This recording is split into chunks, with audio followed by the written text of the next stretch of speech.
Hello again.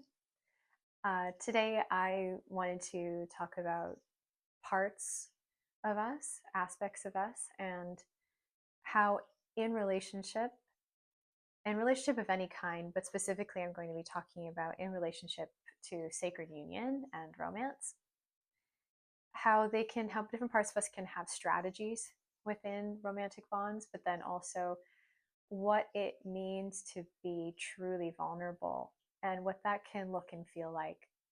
So I'm using the angle, the awareness of parts today because this is the work that I've been doing for so long now. And I find that actually without awareness of parts, it becomes even soupier, even messier, even harder to understand what's going on in a relationship dynamic. And of course, that makes it challenging when the other person is not working with parts of them and has no awareness, little to no awareness of what's going on inside.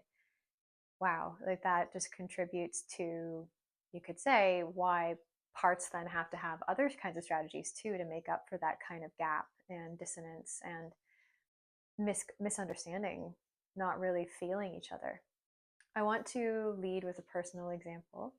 In my sacred union journey with men on the outside, let alone all of the inner work that I've been doing with sacred union ongoingly all these years, there was a recent experience with a man who I found myself in just this really, really deep, messy conflict with because the dissonance was growing so much between us for different reasons and trying to make up for that gap again. And there were strategies in parts of me leading up to this conflict of becoming smaller than they were, of I just, as Kasha wasn't really that present in this bond, I had to discover, and that's a vulnerable thing to feel that actually, that oh yeah, I had definitely had part of me was leading there, and but we don't really always see that when we're in the middle of it. That's not the point. The point of being in relationships actually is to be messy, to notice our wounds and to see our parts and everything. So it was the perfect storm. But this conflict in particular came up as well, like really peaked one evening because I had to just feel how done I was with certain strategies inside of me, you could say, and a way that he was projecting. He was allowing a projection of me that just was not working and was actually making me small in his eyes too. So it was a very painful circumstance actually that I'm still digesting in some ways, because it was it was actually challenging to even let myself get as angry as I had to get, to say no. I had to really let my fire come forward through an aspect of me that I call Lilith, who I've referred to in previous videos. And she really had to come up. That just really just kept escalating and escalating. I haven't experienced that with someone for a really long time, like probably not since birth family, actually. Really, there was no resolution in sight. We were doing this dance for a couple of hours. And then by the end of it, when I finally said, okay, we really need to stop this, and he was out on his way out the door, then we both started, there were some more tears that started to come, something more tender, which at the time I thought, well, this is a natural shift of energy, sure. And I just let it happen.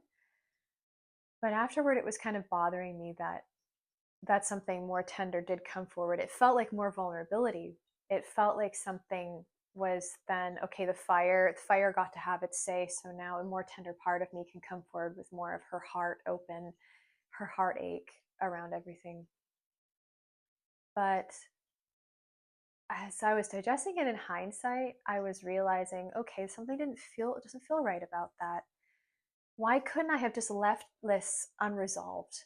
And I could feel Lilith was asking me that too. Why did that happen? We didn't need to do that. And as I was digesting it with my teachers, Raphael and Jalel, they were both asking this question too. Was there a strategy there?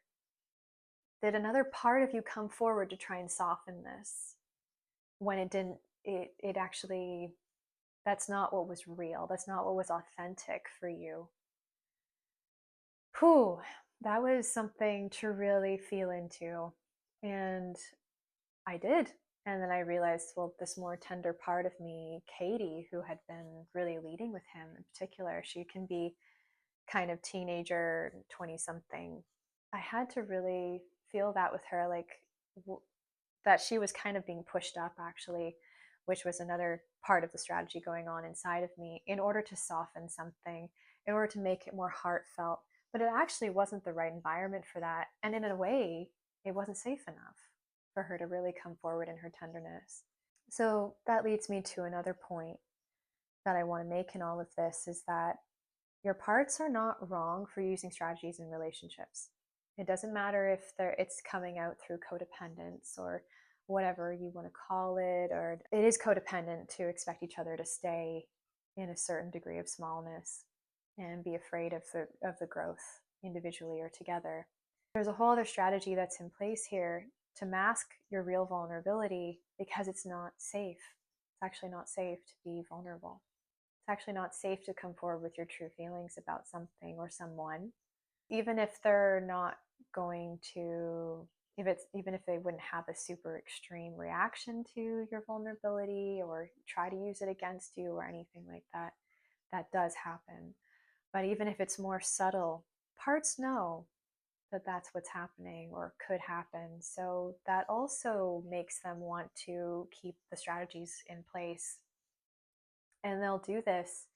You'll notice as you start to feel strategies in parts of you, you start to feel them not only in relationship, but in life in general, in other areas of your life too. So your job, or it could be with your family life, or it could be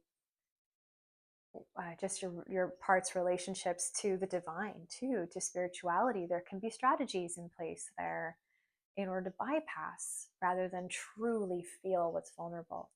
And actually, on that note, in my spirituality, I have found that it's when I'm truly feeling vulnerable and raw and heart open with the divine that I feel the divine the most. So that's real too. So being vulnerable can sometimes mean being angry, can sometimes even mean feeling genuinely joyful. And it's not always feeling sad.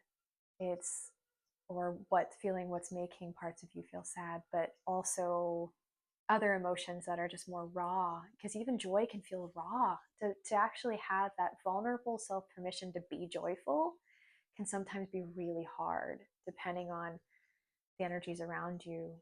So yeah, there's so many different layers to this, and I could probably talk in several videos about this. I may mention it or some level of this again in more videos to come, but this is what I wanted to lead off with today. So I hope that you got something out of this. Please do get in touch if you're curious about one-on-one sessions with me or one of my beloveds. And if you want to check us out deeper, it's divineselfembodiment.com. Okay, sending lots of love.